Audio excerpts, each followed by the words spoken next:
Hoy quiero invitarlos a entrar en un espacio sagrado, donde cada aliento del Evangelio no es solo una promesa de salvación, sino el fundamento vivo que nutre nuestras vidas diariamente. El Evangelio de Dios no es simplemente la apertura de un camino, sino el mismo camino.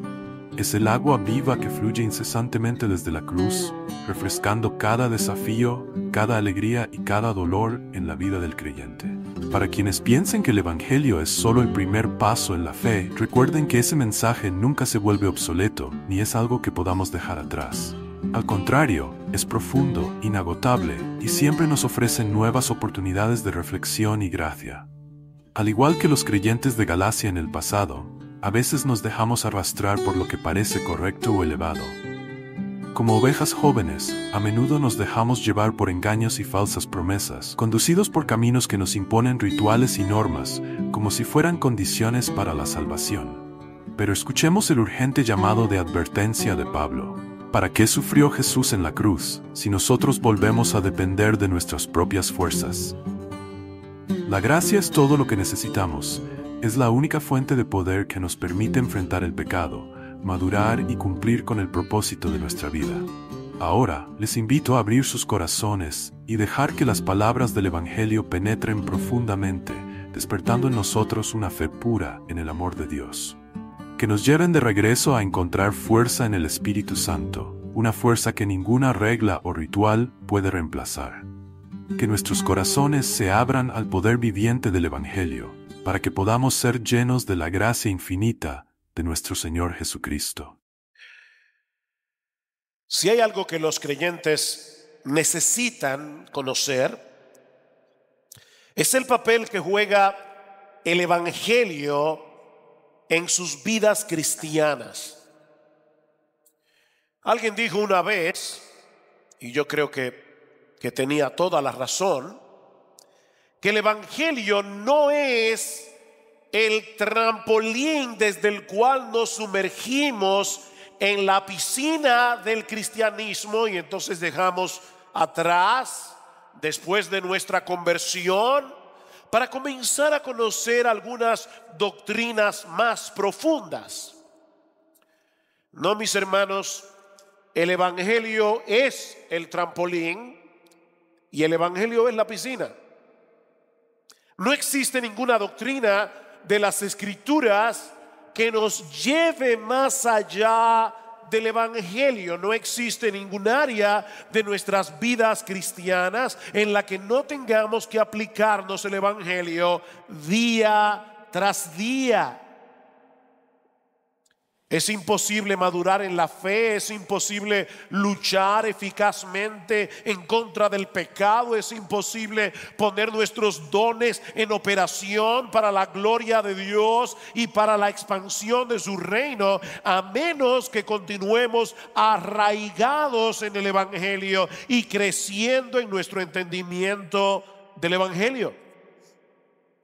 El problema es que Satanás sabe eso. Él conoce el poder del Evangelio, no solo para la salvación de los perdidos, sino también para el crecimiento y la santificación de los creyentes. Y es por eso, mis hermanos, que Él hará todo lo que esté a su alcance para que tratemos de seguir avanzando en nuestras vidas cristianas, pero dejando a un lado el Evangelio. Como vemos en el texto que vamos a considerar en la mañana de hoy, los invito por favor a ir conmigo a Gálatas capítulo 3. Carta del apóstol Pablo a Gálatas, a los Gálatas capítulo 3. Y vamos a leer los versículos 1 al 5. Dice Pablo: oh Gálatas insensatos, ¿quién os ha fascinado a vosotros, ante cuyos ojos Jesucristo fue presentado públicamente o claramente o vívidamente como crucificado? Esto es lo único que quiero averiguar de vosotros. ¿Recibisteis el Espíritu por las obras de la ley o por el oír con fe? ¿Tan insensatos sois? Habiendo comenzado por el Espíritu, ¿vais a terminar ahora por la carne? ¿Habéis padecido tantas cosas en vano, si es que en realidad fue en vano? Aquel pues que os suministra el Espíritu y hace milagros entre vosotros, ¿lo hace por las obras de la ley o por el oír con fe? Los creyentes que recibieron originalmente esta carta obviamente estaban siendo seducidos por falsos maestros que predicaban un evangelio diferente del que ellos habían abrazado al momento de su conversión. Los promotores de este falso evangelio, que eran llamados los judaizantes, estaban tratando de convencer a estos creyentes de que la fe en Cristo por sí sola no era suficiente para alcanzar el favor de Dios y para seguir avanzando en el camino de la vida cristiana. Es importante creer en Cristo, decían ellos, pero no es suficiente. También es necesario que guarden las leyes, los ritos, las ceremonias del Antiguo Testamento, como la circuncisión, por ejemplo, que es la señal del pacto que Dios hizo con Abraham, o las leyes dietéticas de la ley mosaica, o las fiestas del calendario judío. En otras palabras, mis hermanos, ellos estaban añadiéndole obras a la fe y a la gracia. Lo que Cristo hizo por ti ahora debe ser complementado por lo que tú hagas por Él. Es ese evangelio distorsionado el que Pablo condena en el capítulo 1 de la carta. Vayan conmigo a Gálatas capítulo 1 versículos 6 en adelante. Dice: me maravillo de que tan pronto hayáis abandonado al que os llamó por la gracia de Cristo para seguir un evangelio diferente. Y ahora Pablo aclara que en realidad no es otro evangelio, solo que hay algunos que os perturban y quieren pervertir el evangelio de Cristo. Y ahora escuchen: pero si aún nosotros o un ángel del cielo os anunciara otro evangelio contrario al que os hemos anunciado, que sea anatema. Y esta palabra significa maldito de Dios.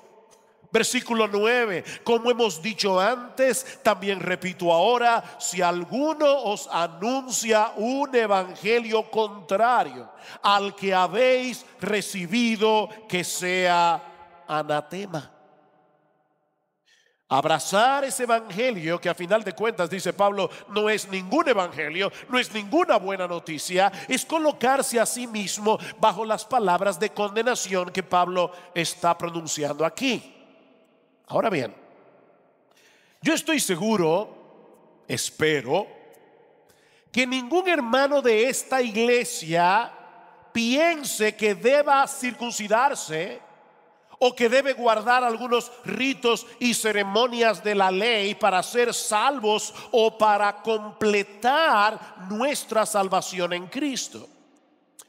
Pero mis hermanos, ¿cuál es el papel que juegan nuestras obras en la santificación?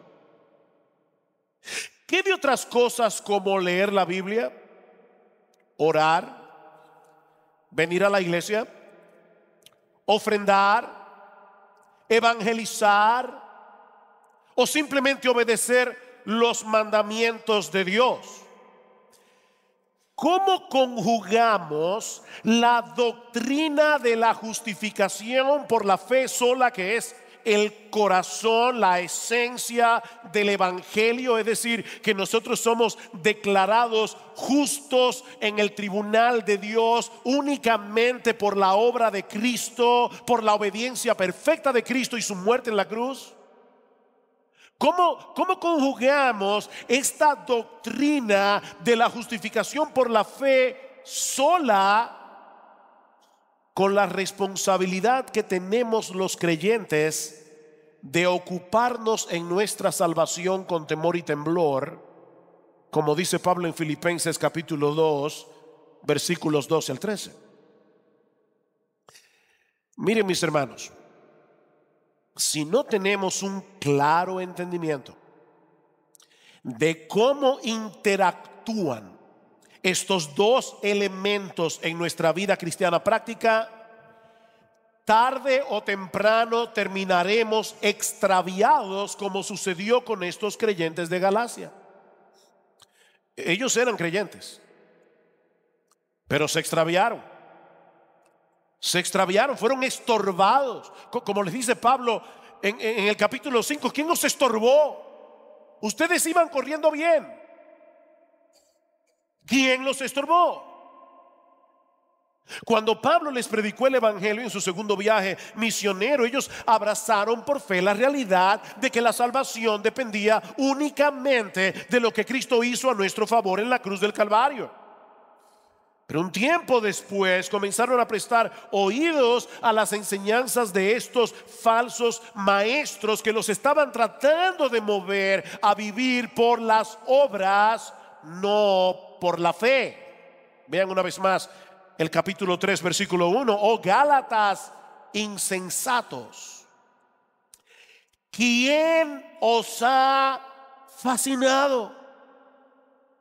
Esta palabra que se traduce como insensato no señala a una persona que es ignorante, no ha sido instruido en ciertas cosas, no. Es más bien la persona que es fácilmente engañada por los falsos maestros debido a su pensamiento descuidado, debido a su falta de discernimiento. Es la palabra que usa el Señor a los discípulos que iban camino a Emaús. ¿Recuerdan? Oh insensatos y tardos de corazón para creer todo lo que los profetas han dicho. Lucas capítulo 24, versículo 25. Hay una paráfrasis del Nuevo Testamento. Una paráfrasis es una traducción que trata más bien de traer cuál es la idea del texto. Y esta paráfrasis es muy famosa, la paráfrasis de J.B. Phillips, que traduce esta frase de esta manera: oh mis queridos idiotas de Galacia, oh mis queridos estúpidos de Galacia, ¿cómo pudieron ser seducidos por esa estupidez? Mis hermanos, Pablo está profundamente indignado. Este no era el momento para ser políticamente correcto.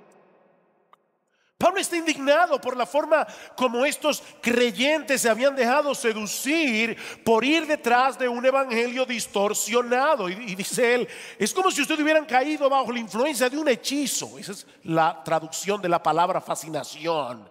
¿Quién los fascinó? ¿Quién los hechizó? Es como si estuvieran bajo un encantamiento. La Nueva Versión Internacional lo traduce: Gálatas torpes, ¿quién los ha hechizado?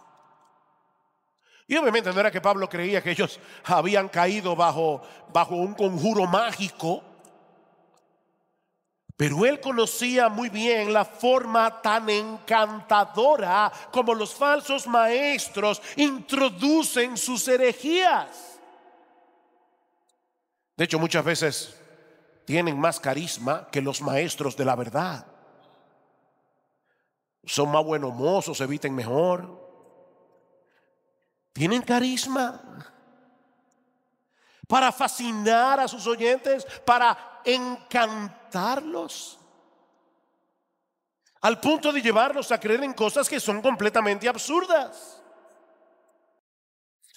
Estos creyentes necesitaban con urgencia que alguien los ayudara a pensar de una forma adecuada. Y esto es importante, mis hermanos, porque eso es lo que pretendemos hacer cada domingo que nos paramos en el púlpito. Un razonamiento correcto, bien argumentado, puede ser usado por el Espíritu de Dios para romper el encantamiento de un creyente que ha caído bajo la influencia de falsas doctrinas. Dios puede usar eso. Y eso es precisamente lo que Pablo va a hacer en esta sección de la carta a través de 6 preguntas, una detrás de la otra. Pablo está aplicando aquí un tratamiento de choque. 6 preguntas y no responde ninguna, porque él quería que estos cristianos se pusieran a pensar. Mis hermanos, porque un creyente que no usa las capacidades mentales que Dios le ha dado, un creyente descuidado en su proceso de razonamiento, será presa fácil de los falsos maestros.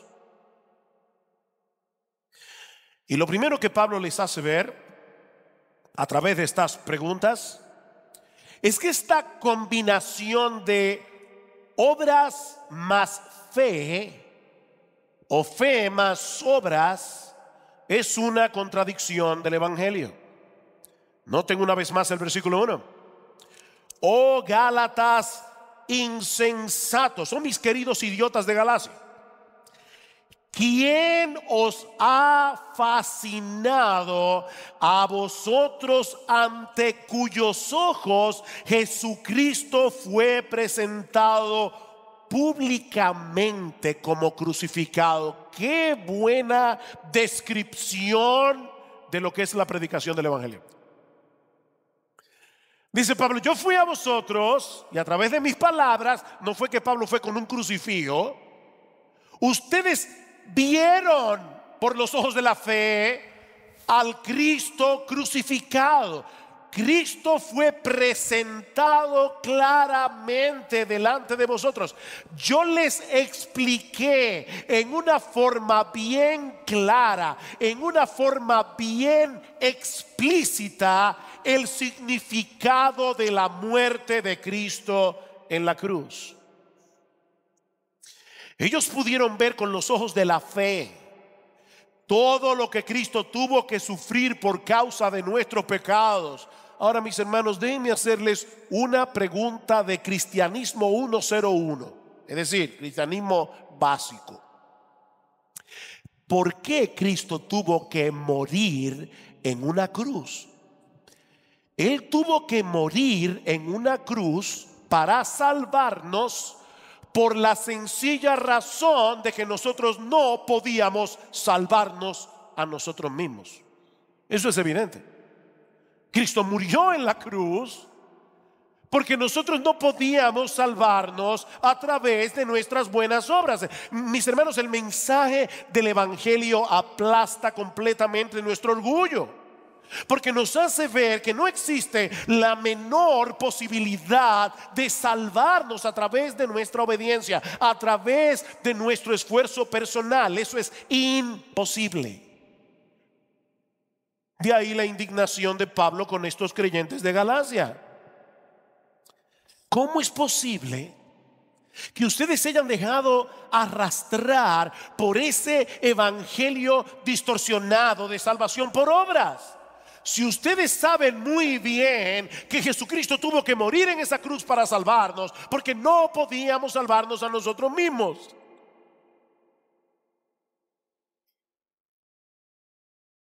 Me acuerdo un hermano de nuestra iglesia que hace muchos años leyó un libro acerca de cómo tienta a Satanás.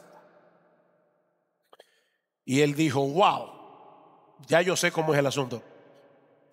Yo no vuelvo a dejar que me engañe.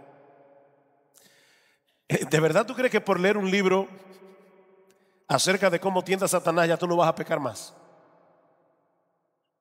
Mis hermanos, si hay algo que nosotros sabemos es que nosotros no podemos obedecer a Dios perfectamente ni por 5 minutos, ni por 3 minutos, ni por 1 minuto. Que no podemos. Y él está diciendo, Gálatas insensatos, ¿cómo es posible que ustedes hayan sido arrastrados? Ustedes vieron a Cristo crucificado con los ojos de la fe. Ustedes entendieron el significado de esa muerte en la cruz. ¿Cómo es que se volvieron atrás? Mis hermanos, y no mis queridos idiotas de IBCJ, no. Mis amados hermanos de IBCJ, esa obra de salvación no necesita de ninguna añadidura de parte nuestra para hacerla más eficaz. ¿Saben por qué? Porque su muerte en la cruz fue más que suficiente para saldar por completo nuestra deuda con la justicia de Dios. No tenemos deudas. Es por eso que Pablo les dice en Gálatas capítulo 2 versículo 21 que tratar de completar esa obra con nuestras obras es hacer nula la gracia de Dios. Vean el versículo 21 del capítulo 2. No hago nula la gracia de Dios, porque si la justicia viene por medio de la ley, entonces Cristo murió en vano. Cristo murió en vano. Fue una muerte innecesaria. Si nosotros pudiéramos contribuir en alguna manera con nuestra salvación, Cristo murió en vano. La ley hubiera sido suficiente para salvarnos. Aquí están los mandamientos, guarden los mandamientos.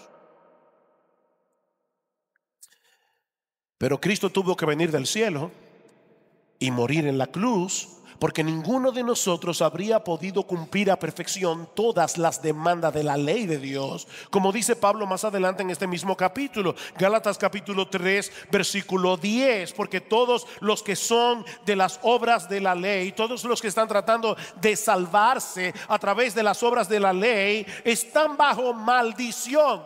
Dios no los está viendo como, qué bien, están haciendo un buen esfuerzo. No, están bajo maldición, porque escrito está: maldito todo el que no permanece en todas las cosas escritas en el libro de la ley para hacerlas. Tú quieres salvarte guardando la ley, tienes que guardarlos todos los días, desde la cuna hasta la tumba, perfectamente. Estás bajo maldición. Pero esa combinación de fe más obras no solo contradice el Evangelio, sino que Pablo quiere hacerles ver en segundo lugar que también contradice la obra del Espíritu en nosotros. La obra del Espíritu en nosotros. Versículo 2. Esto es lo único que quiero averiguar de vosotros. ¿Recibisteis el Espíritu por las obras de la ley o por el oír con fe? Cuando una persona se convierte al Señor Jesucristo por el poder del Espíritu Santo, el Espíritu Santo viene a morar permanentemente en esa persona. Oigan lo que estoy diciendo. Es por medio de su Espíritu que Cristo abre nuestros ojos para que veamos nuestra condición, para que veamos nuestro pecado, para que entendamos qué fue lo que Él hizo en la cruz del Calvario. El Espíritu Santo hace eso. El Espíritu Santo es el que eficazmente, a través de la predicación del Evangelio, nos mueve a creer en Cristo, y al creer en Cristo, el Espíritu de Dios viene a morar permanentemente en nosotros. Cristo vive en nosotros porque su Espíritu mora en nosotros. ¿Recuerdan en el aposento alto cuando los discípulos estaban todos entristecidos porque el Señor les había anunciado que se iba, y Cristo les dice: yo no los voy a dejar huérfanos, yo vendré a vosotros? como En el Espíritu. Yo rogaré al Padre y os dará otro consolador, el Espíritu de verdad. Yo no los voy a dejar huérfanos. De hecho, en Gálatas capítulo 4 versículo 6 dice explícitamente: porque sois hijos de Dios, Dios ha enviado el Espíritu de su Hijo a nuestros corazones, clamando: Abba, Padre. El Espíritu de Cristo vive en nosotros. Romanos capítulo 8 versículo 9: si alguno no tiene el Espíritu de Cristo, el tal no es de Él. La pregunta es: ¿cómo fue que ustedes recibieron el Espíritu? Le está diciendo Pablo. ¿Acaso fue por alguna obra que ustedes hicieron? ¿Es que ustedes de repente decidieron portarse bien y entonces el Espíritu vino a ustedes? ¿Cómo recibieron el Espíritu? ¿Fue por las obras de la ley? ¿O fue por el oír con fe? No fue por ninguna cosa que ellos hubieran hecho por Dios, sino por la obra que Dios hizo en ellos a través del Evangelio por el poder de su Espíritu.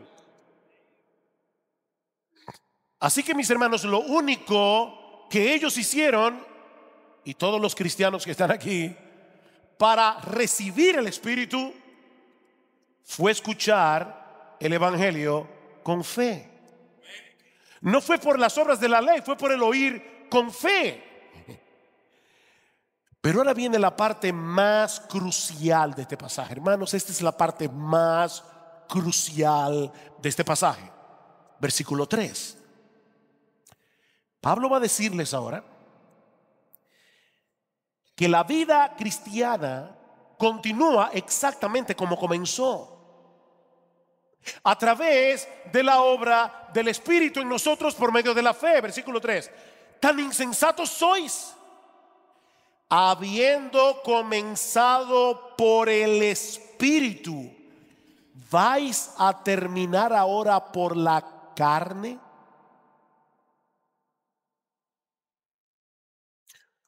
Pablo quería que estos creyentes pensaran, y yo quiero que ustedes lo hagan también, porque lo que Pablo está diciendo aquí no es simple. Esto requiere poner atención. Pablo está introduciendo aquí un nuevo contraste. ¿Se dieron cuenta? En el versículo 2 el contraste era entre las obras de la ley o el oír con fe. ¿Cuál es el contraste en el versículo 3? La carne o el espíritu. Las obras de la ley o el oír con fe. La carne o el espíritu. Ustedes son tan insensatos, les dice Pablo, que quieren terminar en la carne lo que comenzó por el espíritu. Esa es la pregunta.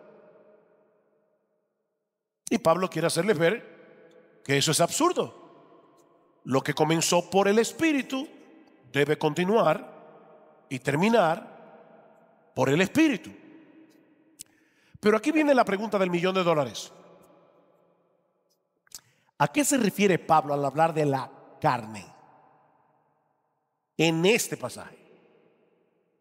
En contraste con el espíritu, porque algunas veces la palabra carne se usa en la Biblia para referirse a nuestro cuerpo físico, a este cuerpo de carne. Y vamos a ver que en Gálatas capítulo 2 versículo 20 Pablo usa la palabra carne en ese sentido. Pero otras veces la Biblia usa la palabra carne para referirse a nuestro viejo yo que se deleitaba en el pecado y que no quería someterse a Dios. Ese viejo yo se gloriaba en su independencia de Dios. Ese viejo yo se gloriaba en su propia autonomía. El problema es que esa condición carnal no siempre se manifiesta de la misma manera. Es decir, no todos los pecadores tratan de manifestar esa autonomía, esa independencia de Dios de la misma forma. Algunos lo hacen viviendo una vida inmoral, viviendo una vida licenciosa. Más adelante Pablo va a decir que las obras de la carne son la fornicación, la mentira, la ira, la envidia. Esas son las obras de la carne. Pero mis hermanos, otras veces las personas tratan de manifestar esa autonomía de Dios a través de una vida moral, a través de una vida decente, que pretende ganar el cielo por su propio esfuerzo, creyendo que tienen la capacidad de llegar al cielo, subiendo por la escalera de su esfuerzo personal. Y es a eso que Pablo le llama carne en el versículo 3. ¿Ven el contraste? Ustedes comenzaron porque el Espíritu obró en vosotros.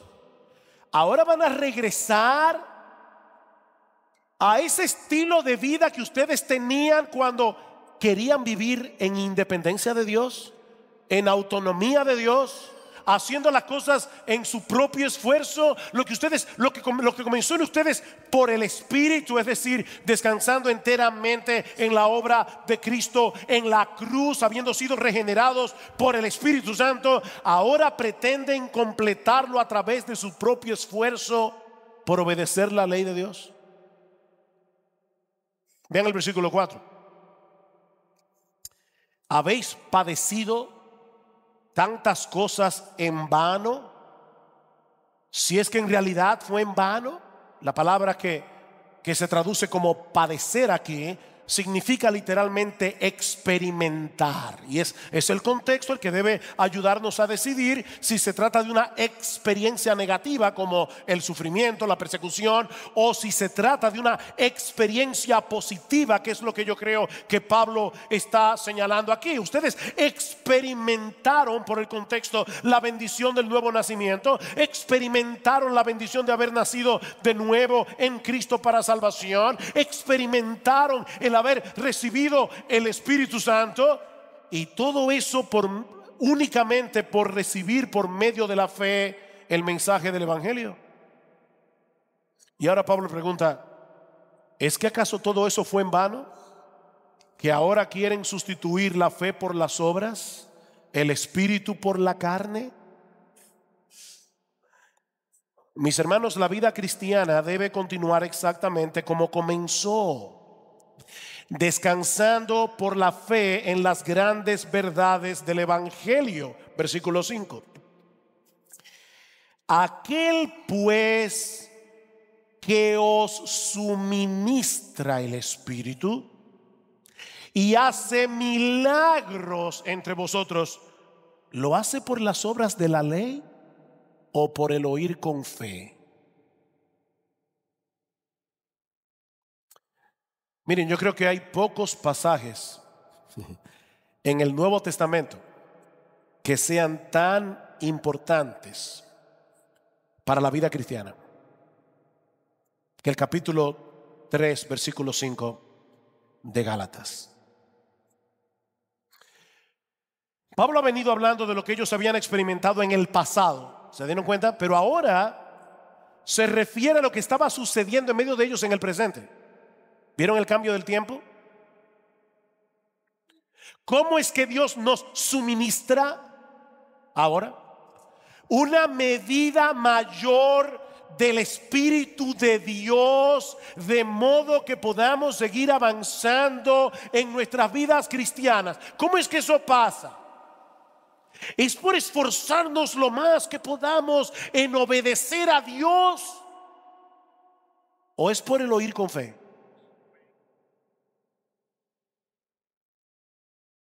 Y obviamente la respuesta sigue siendo la misma. Es por el oír con fe. La vida cristiana comienza por fe, la vida cristiana continúa por fe, la vida cristiana termina con fe. Es lo mismo que Pablo les había dicho unos versículos antes, Gálatas capítulo 2, versículo 20. Gálatas capítulo 2, versículo 20, alguien decía que Gálatas capítulo 3, versículos 1 al 5 no es otra cosa que un comentario ampliado de Gálatas capítulo 2, versículo 20. Así que lean Gálatas 2:20, que yo sé que ustedes conocen muy bien, algunos de memoria. Lean Gálatas 2:20 teniendo en cuenta todo lo que hemos dicho ya de Gálatas 3.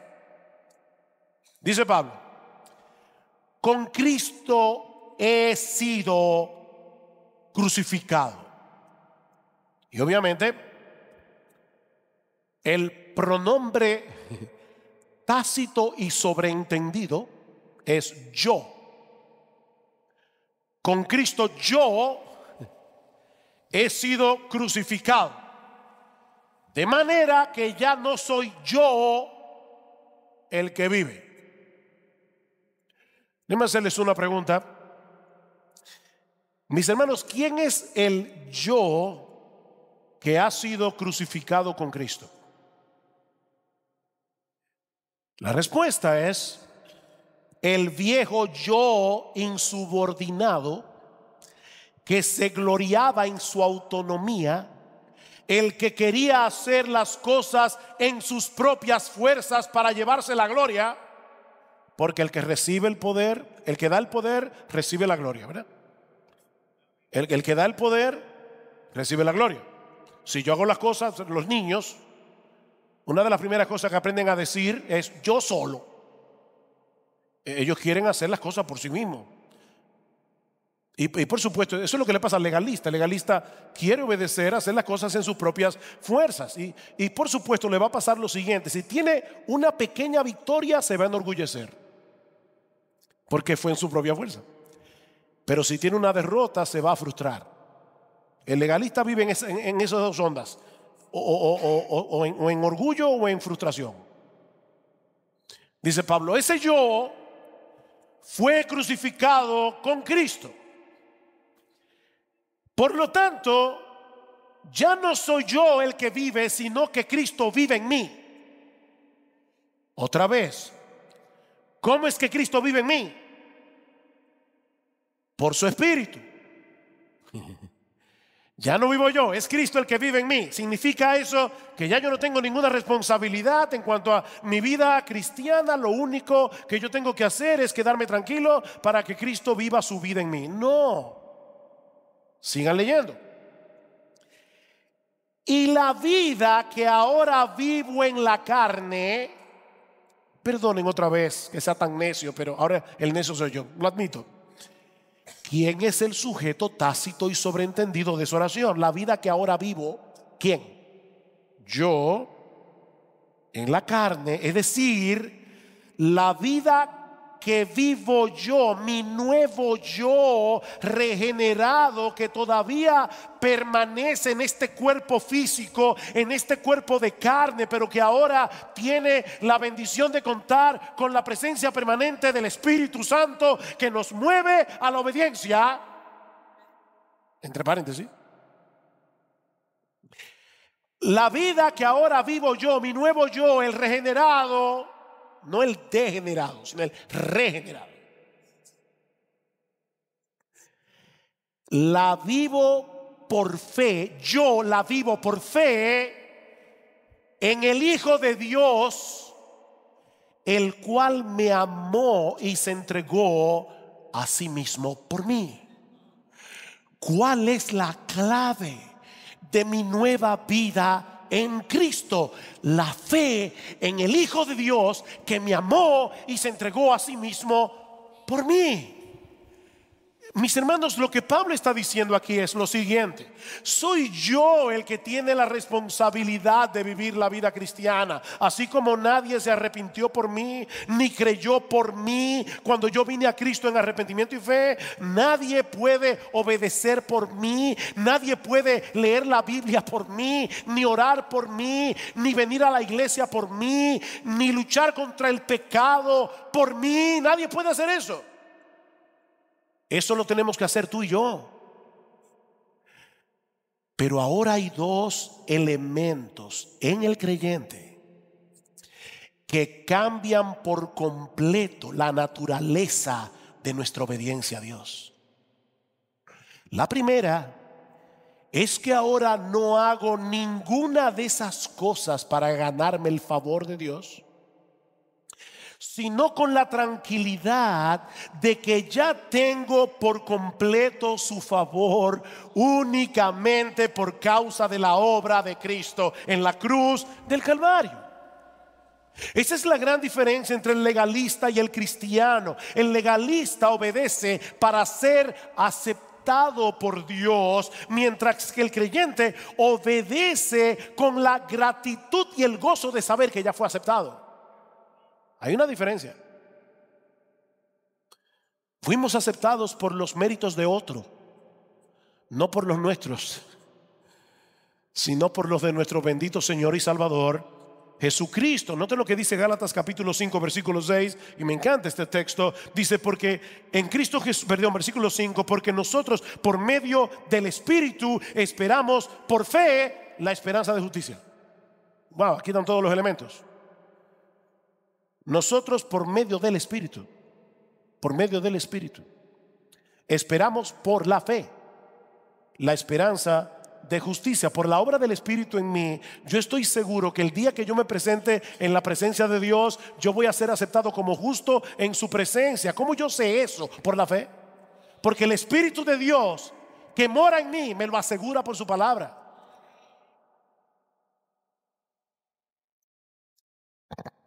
El otro elemento que cambia por completo la naturaleza de nuestra obediencia es que ya no dependemos de nuestras propias fuerzas y de nuestros propios recursos para vivir la vida cristiana, sino que lo hacemos en el poder del Cristo resucitado que vive en mí por su Espíritu.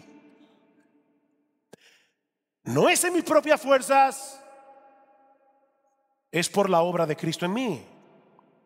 Así que el asunto no es que ahora que somos cristianos ya no importa si obedecemos o no los mandamientos, porque mi salvación depende de Cristo. Él obedeció la ley en mi lugar y por lo tanto ya yo no tengo que afanarme tanto con ese asunto de la obediencia. No.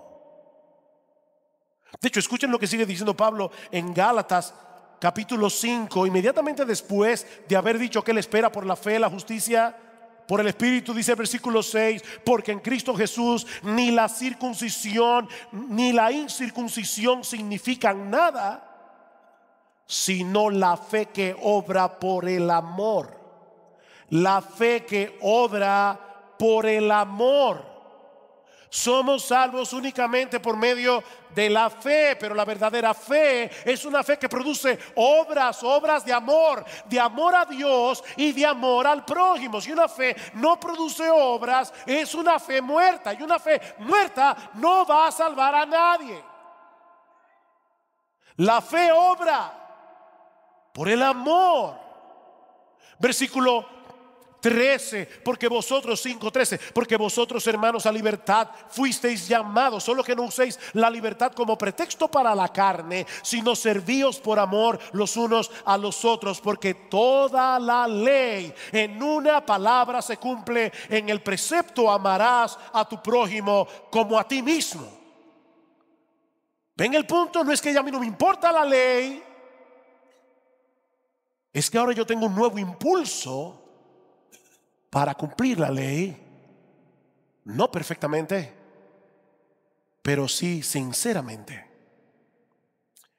Esa obediencia es el fruto de la presencia del Espíritu en nuestra vida. Versículo 16: digo pues, andad por el Espíritu, andad en dependencia del Espíritu, andad descansando en los recursos que da el Espíritu, en la presencia del Espíritu en su vida. ¿Y saben qué pasará? No cumpliréis el deseo de la carne. Yo sé que la Reina Valera del 60 lo dice como un mandamiento: y no satisfagáis los deseos de la carne. El problema es que la palabra aquí se puede traducir de las dos maneras, y es el contexto el que debe decidir.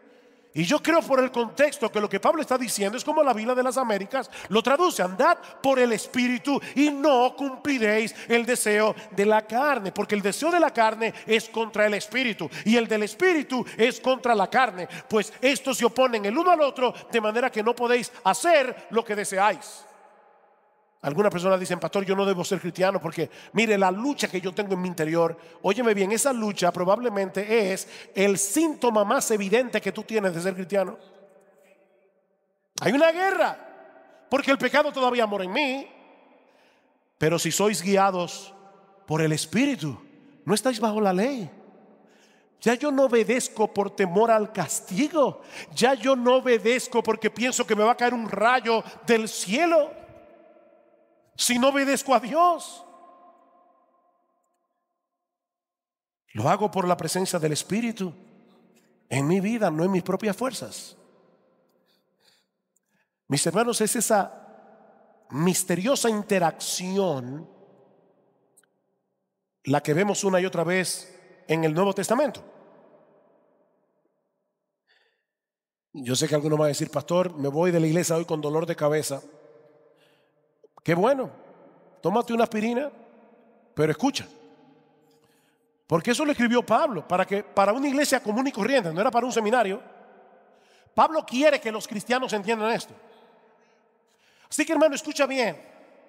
Somos nosotros los que tenemos la responsabilidad de hacer lo que tenemos que hacer, pero sabiendo de antemano que separados de Cristo nada podemos hacer.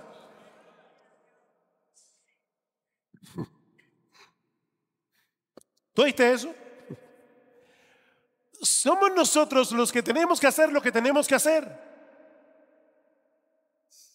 pero sabiendo de antemano que separados de Cristo nada podemos hacer.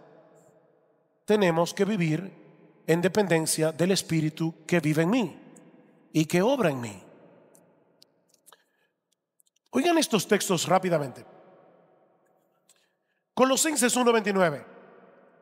Y con este fin también trabajo, dice Pablo, esforzándome, yo trabajo, esforzándome según su poder que obra poderosamente en mí.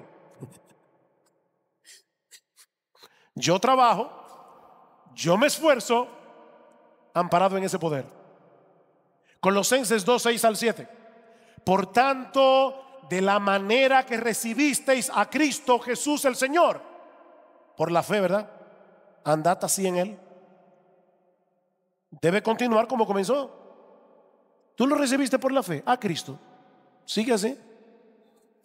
Filipenses 2:12-13. Así que, amados míos, tal como siempre habéis obedecido, no solo en mi presencia, sino ahora mucho más en mi ausencia, ocupaos en vuestra salvación con temor y temblor. ¿Quién es el que debe ocuparse en mi salvación con temor y temblor? Yo.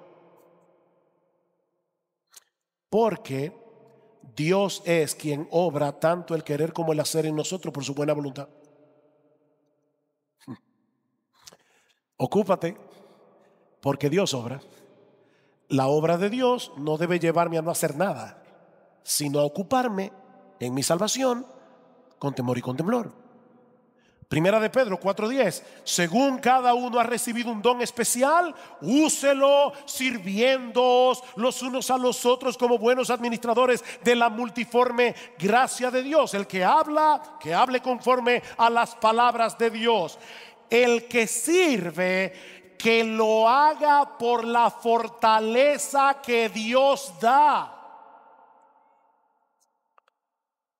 ¿Y saben para qué? Versículo 11.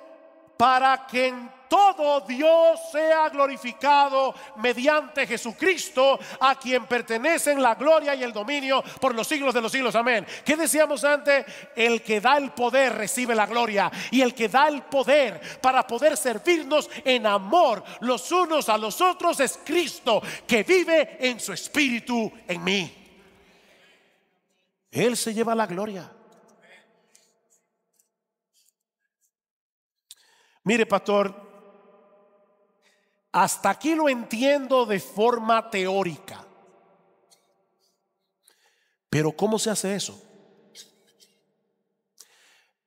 Y yo quiero ser lo más práctico que yo pueda en esta mañana. Yo no quiero que usted vaya de aquí diciendo, bueno, yo entendí la teoría, pero no sé cómo poner esto en la práctica. ¿Cómo es que yo puedo hacer lo que tengo que hacer, pero en dependencia del Espíritu? Aquí está la respuesta, y la voy a ampliar, no se preocupen. Confiando por la fe en el Evangelio de Cristo y amparándonos por fe en todas las promesas de Dios reveladas en las Escrituras y que han venido a ser nuestras por causa de Cristo. Oigan otra vez el versículo 5 de Gálatas 3, y por eso les decía que este texto es tan importante. Aquel pues que os suministra el Espíritu. Nosotros queremos ser llenos del Espíritu. Nosotros queremos tener más de la influencia del Espíritu, ¿no es así? Aquel pues que os suministra el Espíritu y que hace milagros entre vosotros, ¿lo hace por las obras de la ley o por el oír con fe? El oír con fe, ¿el qué? El Evangelio. Versículo 6. Así Abraham creyó a Dios y le fue contado como justicia. Por consiguiente, sabed que los que son de fe, estos son hijos de Abraham. los que creyeron en ese evangelio que Dios les reveló a Abraham y que él creyó por la fe. ¿Cómo es que Dios nos suministra el Espíritu? ¿Cómo es que Dios hace milagros entre nosotros? Por el oír con fe el evangelio de Cristo, por ampararnos por fe en todas las promesas de Dios reveladas en las Escrituras y que han venido a ser nuestras por causa de Cristo. Según a los Corintios capítulo 1 versículo 20, todas las promesas de Dios son en Él sí y en Él amén. Si tú no estás en Cristo, las promesas de Dios no son para ti. Pero si tú estás en Cristo, Él compró todas esas promesas con su sangre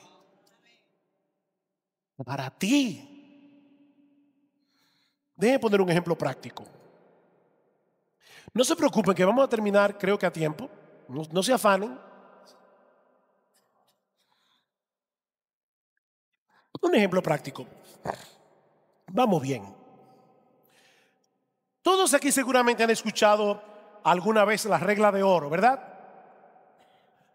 Todo cuanto queráis que os hagan los hombres, así también haced vosotros con ellos, porque esta es la ley y los profetas. Obedecer ese mandamiento es cumplir toda la ley.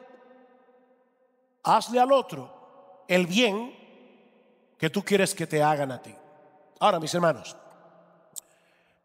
piensen en la implicación de ese mandamiento. Obedecer este mandamiento en nuestra propia fuerza no es difícil, es imposible. ¿No es así?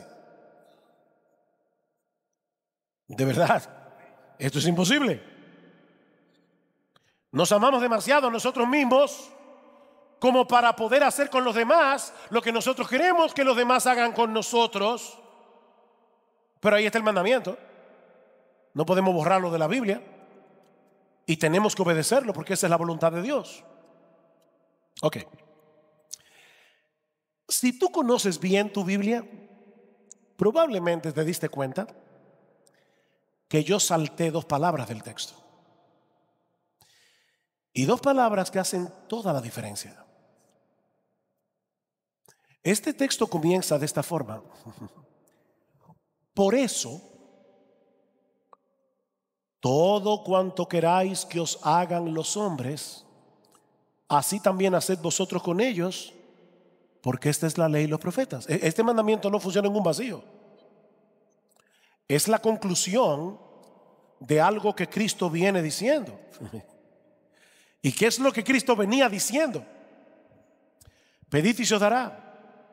Buscad y hallaréis, llamad y se os abrirá, porque todo el que pide recibe, y el que busca halla, y el que llama se le abrirá. ¿Qué hombre hay entre vosotros que si su hijo le pide pan, le dará una piedra? O si le pide un pescado, le dará una serpiente? Pues si vosotros, siendo malos, sabéis dar buenas dádivas a vuestros hijos, ¿cuánto más vuestro Padre que está en los cielos dará buenas cosas a los que le pidan? Por eso, dedícate a cumplir la regla de oro.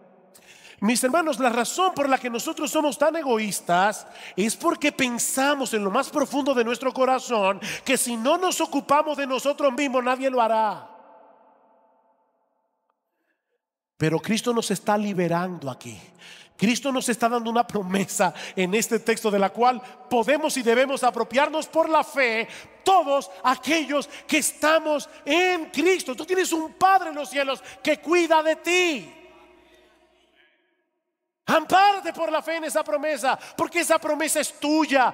Romanos 8:32 es la madre de todas las promesas. El que no escatimó ni a su propio Hijo, sino que lo entregó por todos nosotros, ¿cómo no nos dará juntamente con Él todas las cosas? ¿Tú crees en eso? Esa es una promesa del Evangelio que Cristo compró con sangre para ti. Dedícate a servir a los demás por amor. Y que nadie piense que eso significa que Dios nos va a dar todas las buenas cosas que yo quiero, ¿verdad? Como decíamos una vez, alguien decía, en la vida lo más importante son las cosas pequeñas, un pequeño yate, una pequeña mansión, una pequeña fortuna. No es eso lo que Pablo está diciendo. Porque más adelante dice que que por causa de Cristo somos muertos cada día, somos perseguidos, tenemos espada, pero aún a pesar de todas esas persecuciones, Dios nos va a dar todo lo que necesitamos para vivir una vida bienaventurada que le glorifique a Él y que sea de bendición para otros. ¿Qué significa entonces vivir en dependencia del Espíritu? Ok, déjenme responder esta pregunta con un acróstico para terminar. Un acróstico que aprendí hace un tiempo atrás y que ha sido muy útil para mí, tanto para mi vida cristiana como para mi ministerio. Cada vez que voy a predicar, yo recuerdo este acróstico. Adaptado al español es ROCA, con doble A.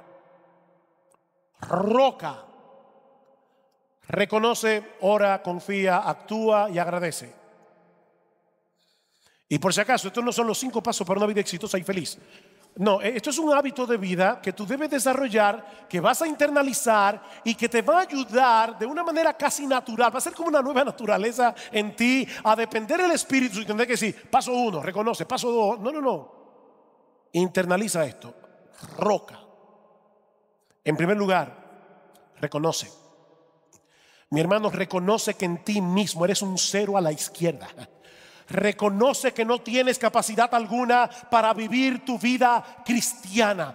Una y otra vez trae a tu mente la figura que usa Jesús en Juan capítulo 15. Permaneced en mí y yo en vosotros, como el pámpano no puede llevar fruto por sí mismo si no permanece en mí, así tampoco vosotros si no permanecéis en mí. Yo soy la vid, vosotros los pámpanos. El que permanece en mí y yo en él, este lleva mucho fruto en la permanencia, porque separados de mí nada podéis hacer. Es por eso que se llama el fruto del Espíritu. ¿Se dieron cuenta de la diferencia en Gálatas? Las obras de la carne, el fruto del Espíritu, que se produce cuando tú dependes de Jesús. Así que en primer lugar, reconoce, mi hermano, reconoce. Miren, créanme, cada vez que yo voy a pararme a predicar, y voy a revelar algo muy íntimo de mi corazón, pero cada vez que yo voy a pararme a predicar, yo recuerdo, Señor, yo sé que no importa cómo yo predique, no importa cómo yo presente el mensaje, si tu Espíritu Santo no hace algo, los muertos no van a vivir y los cristianos de esta iglesia no van a ser edificados. Eso solamente puede hacerlo el Espíritu Santo. No hay un hombre que tenga esa capacidad. Reconoce eso. En segundo lugar, ora, mi hermano, clámale a Dios conforme a lo que Él ha prometido en su palabra, que te conceda la gracia que tú necesitas para vivir para Él, para poder obedecerle, para poder amar a otros con un amor incondicional. Ora. Escucha cómo Pablo oraba por los creyentes de Colosa.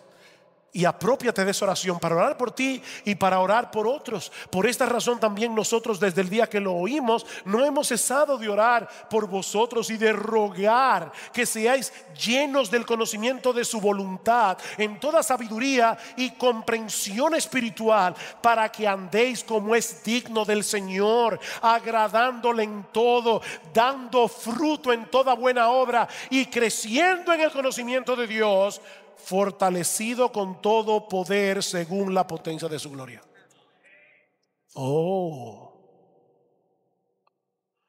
Yo quiero que ustedes vivan de esta manera. Yo quiero que ustedes agraden a Dios, pero fortalecido con todo poder en toda potencia de su gloria. Señor, dame ese poder. Dame ese poder. Señor, yo no puedo vencer la envidia de mi corazón. Yo no puedo vencer la lujuria de mi corazón. Yo no puedo vencer la ira que hay en mí. Yo no puedo. Ora. En tercer lugar, confía. Confía, mi hermano, en las promesas.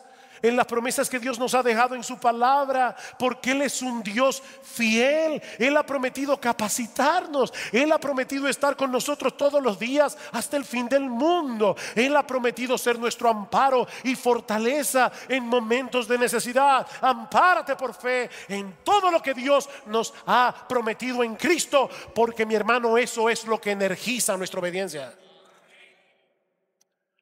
Dice Pablo en Romanos capítulo 15 versículo 13: y el Dios de esperanza os llene de todo gozo y paz en el creer, para que abundéis en esperanza por el poder del Espíritu Santo. ¿Por qué tú envidias? No, pastor, yo no envidio. Mentiroso. ¿Por qué tú quieres tener cosas que otros tienen? Porque en el fondo de tu corazón tú crees que tú mereces algo mejor. Aplícate el evangelio y van a pasar dos cosas. Te vas a dar cuenta, en primer lugar, que lo que tú mereces es el infierno, y en segundo lugar, que tú tienes infinitamente más de lo que mereces. Tú tienes el perdón de los pecados, tú tienes el don de la vida eterna, tú tienes a Jesucristo, tú tienes un Padre en los cielos, tú tienes el Espíritu Santo.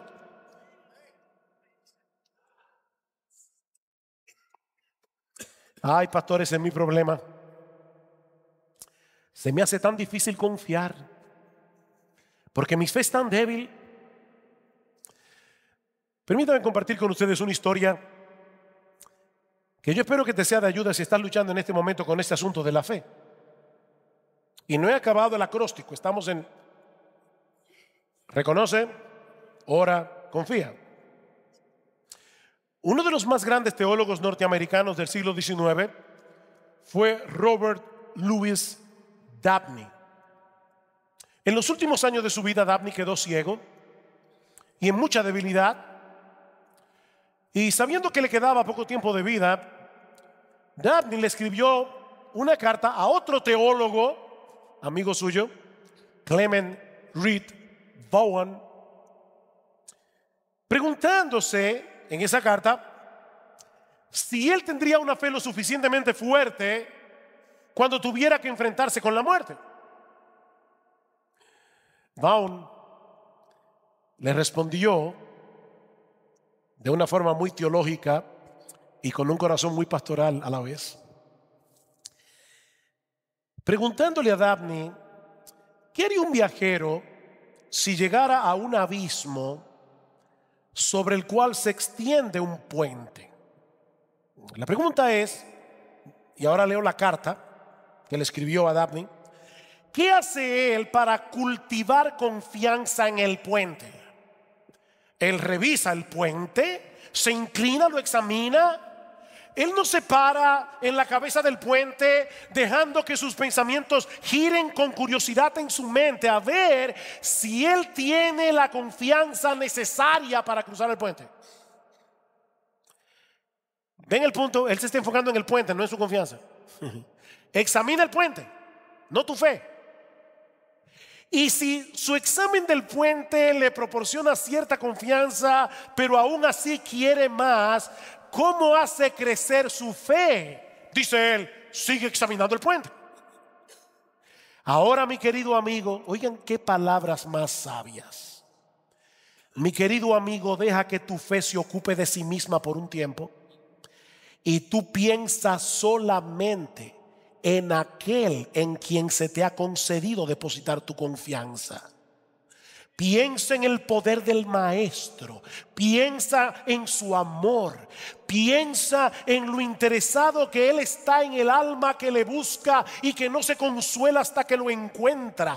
Piensa en lo que Él ha hecho, en su obra, porque su sangre es más poderosa que todos los pecados de todos los pecadores que alguna vez hayan existido.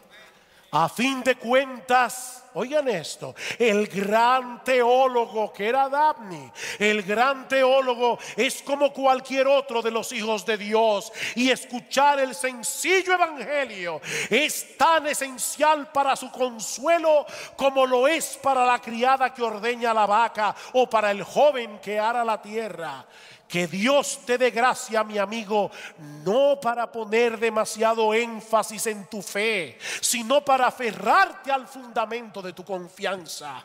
Cristo, su obra y toda su actitud personal para ser el refugio de un pecador. La fe es solo el ojo para verlo. He estado orando para que Dios calme tu dolor mientras avanzas y te permita ver el gozo del evangelio en cada paso. Adiós, Dios esté contigo conforme a su voluntad, y piensa en el puente. Piensa en el puente. Reconoce, ora, confía, actúa. Actúa. Como decíamos al principio de este mensaje, la obra de Dios en nosotros no elimina la responsabilidad que nosotros tenemos de obrar, pero no amparados en nuestras propias fuerzas, porque no tenemos ninguna, sino amparados en la fuerza que viene de Él. Y me encanta cómo Pablo aplica esto en su propia vida. Dice él a los corintios: yo soy el más insignificante de los apóstoles, que no soy digno de ser llamado apóstol, porque yo perseguí a la iglesia de Dios. Pero por la gracia de Dios yo soy lo que soy, y su gracia para conmigo no resultó vana. Antes bien, he trabajado más que todos ellos, pero no yo, sino la gracia de Dios en mí. Actúa. Y finalmente, agradece. Agradece. Dale gracias al Señor por cada victoria, por más pequeña que sea, en el pecado, por cada paso en el camino de la obediencia, por pequeño que sea, por cada servicio de amor. Sí, yo sé que uno sirve y se pregunta, ¿habrá sido con una buena motivación? Mis hermanos, muchas veces las motivaciones vienen mezcladas. Pero sirve en amor.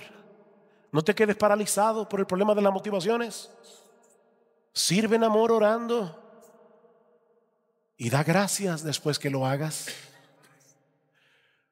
porque al hacerlo te recordarás constantemente a ti mismo de que no fue en tus propias fuerzas que lo hiciste, sino por la obra de su Espíritu en ti. Eso es vivir en dependencia del Espíritu. No se trata de dejar de hacer lo que tienes que hacer esperando que Dios haga la obra. Es hacer lo que tienes que hacer confiando en lo que ya Dios hizo a nuestro favor por medio de la obra redentora de Cristo, y en lo que Él ha prometido seguir haciendo por medio de su Espíritu que mora en ti, si eres un verdadero creyente. La vida cristiana es una vida de fe, de principio a fin, pero no de una fe que descanse en la fe. No es una fe que descanse en la fe. Es una fe que descansa enteramente en Cristo y en lo que Él hizo a nuestro favor en la cruz. Y si tú estás aquí en esta mañana, yo quiero invitarte, mi amigo, a que tú vengas a Él en este mismo momento, en arrepentimiento y fe. Recuerda, mi amigo, que las promesas de Dios en las Escrituras no tienen ningún valor para ti, a menos que estés en Cristo. Es en Él que todas las promesas del Padre son sí y amén. No sigas intentando hacer en tus propias fuerzas lo que solo se puede hacer en el poder del Espíritu Santo.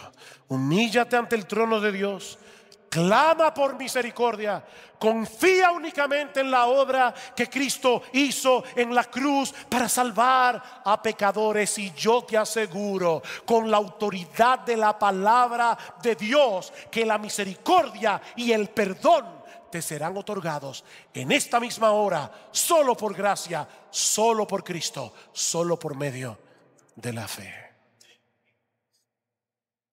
Termino con estas palabras de bendición para todos aquí. Y el Dios de paz, que resucitó de entre los muertos a Jesús, nuestro Señor, el gran pastor de las ovejas, mediante la sangre del pacto eterno, os haga aptos en toda buena obra para hacer su voluntad, obrando Él en nosotros lo que es agradable delante de Él, mediante Jesucristo, a quien sea la gloria por los siglos de los siglos.